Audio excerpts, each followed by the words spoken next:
to this week's educational video in regard to sustainable pork production. This video is presented by Sustainable Hog Farming, which is an organization that is ensuring the future of pork production for decades to come. Our top focus is the continued use of farrowing crates opposed to the use of group systems and outdoor farrowing practices. As promised, this week we will be exploring the farrowing barn and the life of the sow during farrowing. We will be exploring two different farrowing barns, a Smithfield pork farm, and a farm in the Illinois Pork Producer Association. In both operations, sows typically enter the farrowing barn 2 days prior to giving birth. Routine sow pregnancies last 3 months, 3 weeks, and 3 days. Therefore, due dates are often predictable in swine production. This is key as farmers can predict when the sow will give birth and only restrict them to farrowing crates at this time. It is a common myth that sows spend their entire life in farrowing crates and under restriction. In actuality, sows are kept in farrowing barns anywhere from 6 to 7 weeks until the piglets are moved into the nursery. Once in the farrowing barn, all sows are kept separate from each other and no boars are allowed in the barn.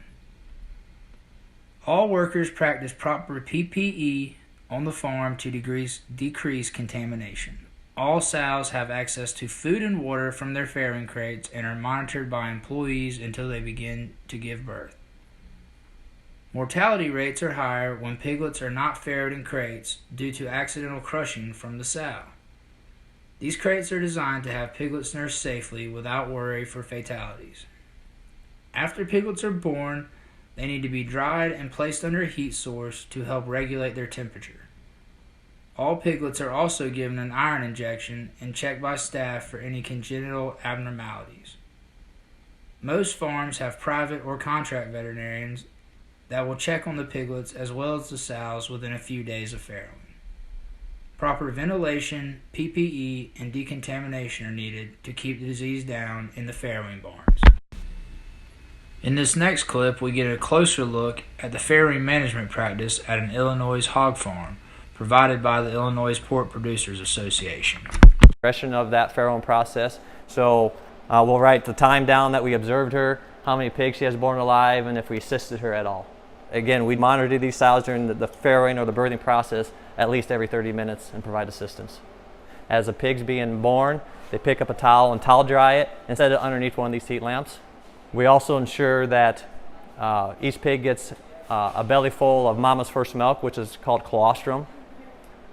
We've got feed provided to the sows 24 hours a day on these self-feeders here, fresh water 24 hours a day. We have 2 environments we have to maintain in this room. We've got the heat lamp. Underneath the heat lamp, we try to keep it 95 degrees, keep those baby pigs nice and warm. And we also have the environment we have to look after for the sow, which we try to keep around 70 degrees. So we're managing 2 environments in here. I hope you gained valuable information about the farrowing process in conventional hog farms. Please consider following us on Facebook and Instagram for more information. Please call the North Carolina Pork Council and express support for conventional farrowing practices and that outdoor and group systems are not going to be sustainable for the growing population. The number to call is 919-781-0362. Full-length weekly videos will be available on our website. Be sure to like and share in the videos and engage in the comments section to help start the discussion on sustainable pork production practices.